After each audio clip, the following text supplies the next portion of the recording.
적은 무리에게 사랑하는 형제들이여 1850년 1월 26일에 주께서는 내게 한 계시를 보여주셨는데 이제 그것을 말하려고 한다. 나는 하나님의 백성들 중에 어떤 이들은 어리석게도 졸고 있는 것을 보았다. 그들은 지금 우리가 살고 있는 시기를 분별하지 못하고 있으며 비를 든 사람이 들어오는 것과 어떤 이들은 쓸어버림을 당할 위험한 상태에 놓여 있다는 것도 알지 못하고 있다. 나는 예수님께 저들을 구원해 주시길 구했고 좀 더 여유를 주셔서 그들로 하여금 자신들이 처한 무서운 위험을 보고 너무 늦기 전에 준비할 수 있도록 해달라고 애원했다. 천사가 말하기를 멸망은 무서운 회오리 바람처럼 다가오고 있다고 하였다. 나는 그 천사에게 세상을 사랑하고 그들의 재물에 몰두해서 그것에서 기꺼이 돌아서지 못하는 자들을 불쌍히 여기시고 구원해달라고 애원하였으며 기별을 전하는 자들이 영적 양식의 결핍으로 죽어가는 굶주린 양들을 먹이기 위하여 헌신하게 하시고 그들의 사명을 속히 이행하도록 해달라고 간구하였다. 나는 현대 진리의 부족으로 죽어가는 불쌍한 영혼들과 진리를 믿노라고 공언하는 자들이 하나님의 사업을 수행하는 데 필요한 자금을 제공하지 않으므로 그들이 멸망에 방치되어 있는 것을 보았다. 그때 나는 그 광경을 보는 것이 너무 고통스러워서 천사에게 그 장면을 보지 않게 해달라고 간청하였다. 나는 하나님의 사업이 저들의 재산을 필요로 할 때 예수님을 찾아왔던 그 젊은 관원처럼 그들이 근심하여 돌아서는 것을 보았다. 그러자 곧 재앙이 내려 그들의 모든 소유를 쓸어버렸다.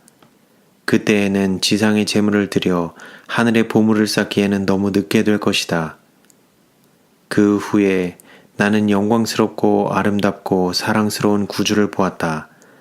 그분께서는 영광의 왕국을 떠나 의로운 자로서 불의한 자를 위하여 당신의 귀하신 생명을 주시고 그들을 위하여 죽으시려고 어둡고 황량한 세상에 오셨다.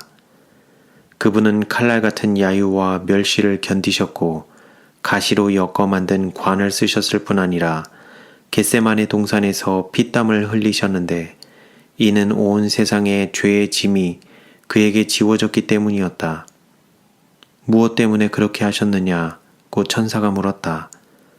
나는 그것이 바로 우리 때문임을 알았다. 우리의 죄 때문에 그분은 이 모든 고난을 당하셨으며 그분의 고귀한 보혈로 말미암아 우리가 구원을 얻고 하나님께 돌아갈 수 있게 된 것이다. 또다시 나는 멸망해 가는 영혼들을 구원하기 위하여 진리를 전하는 일에 필요한 세상 재물들을 기꺼이 바치려 하지 않는 자들을 보았으며 한편 예수께서는 아버지 앞에 서서 그들을 위하여 당신의 흘리신 피와 당하신 고난과 죽음으로써 탄원하신다. 하나님의 사자들은 그들이 살아계신 하나님의 인을 맡도록 하기 위하여 그들에게 구원의 진리를 전해줄 준비를 갖추고 기다리고 있다. 현대 진리를 믿는다고 공언하는 자들이 하나님께서 그들에게 관리하라고 맡겨주신 소유를 기별을 전하는 자들에게 그처럼 적게 투자하다니 참으로 이상한 일이다. 인간을 위하여 그의 생명을 내어주시기까지 깊은 사랑을 보이신 고난당하신 예수님의 모습이 보였다. 한편 그분을 믿는 자들이라고 공언하는 자들, 곧 세상 재물을 가지고 있으면서도 그것을 구속사업을 돕는 일에 쓰기를 몹시 아까워하는 자들의 생애가 내 앞에 전개되었다. 이러한 자들이 천국에 들어갈 수 있을까? 하고 한 천사가 묻자 아니다. 결단코 들어갈 수 없다. 이 세상에서 하나님의 사업에 무관심한 자들은 하늘에서 구속의 노래, 곧 사랑의 노래를 결코 부를 수 없을 것이다. 하고 다른 천사가 대답하였다. 나는 하나님께서 이 지상에서 하고 계시는 그 사업이 의로운 중에 속히 맞춰져야 할 것과 기별을 전하는 자들이 흩어진 양떼를 찾으러 빨리 돌아다녀야 할 것을 보았다. 모두가 다 사자인가? 라고 한 천사가 묻자 다른 천사가 아니다. 하나님의 사자들은 기별을 가지고 있다. 라고 대답하였다. 나는 하나님께로부터 온 기별을 가지고 다니지 않는 몇몇 사람들에 의해 하나님의 사업이 방해를 받고 멸시를 받아온 것을 보았다. 그러한 사람들은 그들이 꼭 가지 않아도 될 곳으로 여행함으로 인하여 써버린 모든 돈에 대하여 하나님 앞에 회개하여야 할 것이다. 왜냐하면 그 돈으로 하나님의 사업을 도왔어야 했기 때문이다. 그들이 가지고 있는 재물을 사용했더라면 하나님께서 부르시고 선택하신 사자들이 나누어주는 영적 양식의 부족으로 영혼들이 죽어가지는 않았을 것이다. 나는 손으로 일할 힘을 가지고 그 힘으로 하나님의 사업을 도울 수 있는 사람들은 다른 사람들이 자기들이 가진 재산에 대하여 책임이 있는 것처럼 그들의 능력에 대하여 책임이 있는 것을 보았다. 큰 흔들림이 이미 시작되었고 또 앞으로 계속될 것이다. 진리를 위하여 담대하고 확고부동하게 서기를 꺼리고 하나님과 그분의 사업을 위하여 즐겨 희생하지 않는 모든 자들은 흔들림을 당하게 되고 떨어져 나갈 것이다. 천사가 말하기를 그대들은 누구든지 억지로 희생하도록 강요받을 것이라고 생각하는가? 아니다. 아니다. 그것은 자원에서 드리는 희생이어야 한다. 그 밭을 사기 위해서는 모든 것을 바쳐야 할 것이다. 고 하였다. 나는 하나님의 백성들 중에 기운을 잃고 죽어가는 이들을 구원해달라고 하나님께 부르짖었다. 그때 나는 전능하신 분의 심판이 신속하게 이르러 오고 있는 것을 보고 천사에게 직접 그분의 목소리로 백성들에게 말해주기를 간청하였다.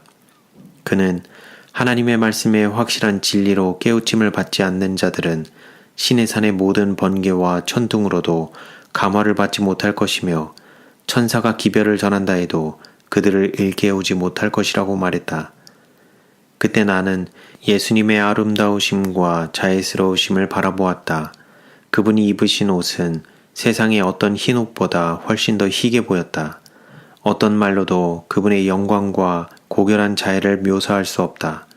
하나님의 계명을 지키는 자들은 누구나 다 도성의 문을 통하여 들어갈 것이며 생명나무에 나아갈 권세를 갖게 될 것이다. 정오의 태양빛보다 더 밝게 빛나는 용모를 지니신 사랑스러운 예수님과 영원히 함께 살게 될 것이다. 나는 에덴 동산에 있던 아담과 하와를 주목하게 되었다. 그들은 금단의 과일을 따먹음으로 인하여 에덴 동산에서 쫓겨났다.